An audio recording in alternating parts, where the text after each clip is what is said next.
के तपाईलाई यस्तो हुन्छ?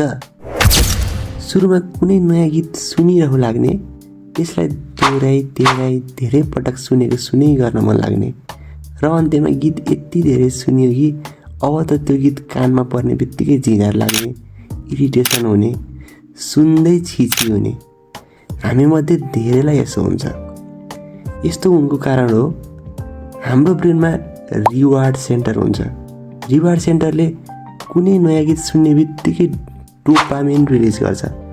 डोपामिन यस्तो केमिकल सब्सटेन्स हो जसले हामीलाई रिल्याक्स या प्लेजर दिन्छ।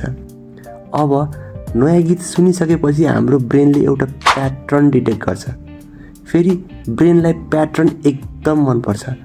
त्यसकारण हरेक पटक गीत सुनियो त्यही प्याटर्न ब्रेनले एन्टिसिपेट गर्छ र प्याटर्न मिल्नासाथ रिवार्ड सेन्टर एक्टिभेट भएर डोपामिन रिलिज हुन्छ। त्यसकारण गीत रिपिट गरेर सुन्न मन लाग्ने हुन्छ।